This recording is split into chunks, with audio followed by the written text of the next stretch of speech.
bienvenue à la capsule qui explique la structure organisationnelle de l'École Marianne dès septembre 2015. L'école de demain, dès aujourd'hui, dès septembre 2015 à l'École Marianne. C'est un modèle qui va répondre aux besoins des élèves d'aujourd'hui, mais qui va les préparer pour demain. C'est un modèle aussi en développement, puisque les besoins des enfants évoluent, et bien l'École Marianne continuera d'évoluer pour répondre à leurs besoins. Pour les élèves du préscolaire 5 ans et du premier cycle, les élèves bénéficient de la présence d'un titulaire, d'une enseignante avec eux toute l'année. Ceux qui sont au préscolaire 5 ans et en première année bénéficient aussi du looping. Donc, ce que ça veut dire, c'est que leur enseignante, qui est avec eux à la maternelle, les suit en première année. Donc, la transition entre le préscolaire et la première année, le primaire, donc, est favorisée par la présence d'une enseignante et une stabilité, puisque c'est une personne qu'ils connaissent très bien et qui les connaît très bien. L'enseignante de deuxième année préparera graduellement les élèves à la structure qui leur sera offerte pour deuxième et troisième cycle à l'école. Deuxième et troisième cycle. Donc, l'école s'adapte aux élèves. L'enseignement sera donné quand et comment les élèves vont le désirer, le souhaiter. Les élèves vont pouvoir faire des choix. Ils vont être en contrôle de leurs apprentissages, en contrôle de leur réussite. Donc, ils vont choisir leur horaire, les sujets de recherche, les moments d'évaluation, etc. On va aussi leur offrir des programmes intéressants, des options en art dramatique, art plastique, éducation physique, sciences. Et bien sûr, on offre une option en musique. Nos classes, qui habituellement accueillaient des groupes d'élèves selon leur âge, se transformeront en locaux spécialisés qui accueilleront les élèves selon leur choix de matière qu'ils vont étudier ou travailler. Donc, un local de français, un local de mathématiques dans lequel on aura un atelier géométrie, un atelier mesure, un atelier pour l'arithmétique et pour nos plus vieux, un atelier probabilité et statistique.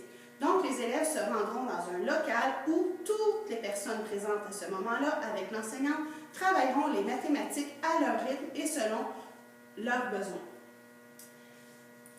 Des enseignants accompagneront bien sûr les élèves en classe, vont les guider, les motiver, les amener à aller plus loin. Les élèves pourront partir de leurs intérêts lorsqu'ils étudieront en français, en anglais, en univers social, donc de partir de ce qui les intéresse. Donc un élève qui aime les sports, qui aime les voitures, les animaux, les arts, aime le ski, pourra étudier sur ce sujet. Donc on se dira, oui, mais l'enfant, s'il étudie toujours sur le ski ou lit toujours sur le ski, on n'ouvre pas tellement son ouverture, il ne sera pas très ouvert sur le monde.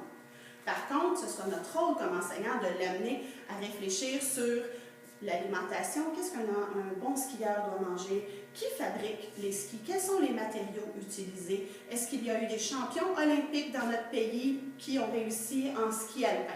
Alors, ce sera notre rôle de l'amener plus loin, mais on sait très bien que lorsque l'enfant commence à s'intéresser à un sujet, si on l'amène plus loin, sa motivation demeure et les résultats en augmentent.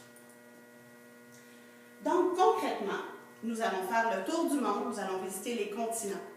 Donc, on arrive dans un nouveau continent avec les élèves, on fait un immense remue-ménage, une carte d'idées avec des questions que les élèves se posent par rapport à cet endroit-là, toujours en partant de leurs intérêts. Une fois qu'ils ont décidé ce qui les intéresse, ce qu'ils veulent choisir, ils vont se poser des questions et devront trouver des stratégies pour y répondre. Et une fois avoir trouvé les réponses, devront émettre, exploiter, diffuser ce qu'ils auront appris, soit par le biais de textes, d'affiches, de présentations orales, mais devront être en mesure de diffuser l'information. Donc, l'élève pourra choisir comment il va disposer les matières à l'intérieur de son horaire. Il devra placer un minimum de temps pour chacune des matières afin de respecter ce qui est indiqué dans le régime pédagogique. Toutefois, ce sera à lui de décider la longueur de chacun de ces blocs. Donc, une fois son horaire fait, l'enfant devra se déplacer dans les différents locaux pour réaliser les travaux qu'il a choisi de faire selon ses questions et selon son rythme en mathématiques ou dans les autres matières. Les parents, bien sûr, les parents, vous avez encore un rôle, on compte sur vous, on va avoir surtout besoin de vous pour aider vos enfants à mémoriser, surtout pour les mots d'orthographe, les mots qui sont dans la liste officielle, mais aussi les mots dont votre enfant aura besoin pour être en mesure de diffuser l'information qu'il a choisie, les questions qu'il s'est posées. Les tables, apprendre à les additions, les soustractions, multiplications, divisions, c'est essentiel pour être en mesure de résoudre des problèmes. C'est sûr qu'on peut toujours refaire les calculs, mais être en mesure de faire des estimations rapides aide beaucoup l'enfant au moment de faire une résolution de problème. Les lectures, lire avec votre enfant, l'écouter, lui demander de vous faire des résumés ou faire des lectures partagées. Chacun votre tâche, ce sont de bons moyens de savoir où en est votre enfant et de donner de l'importance à ce qu'il apprend à l'école. Ensuite, des discussions.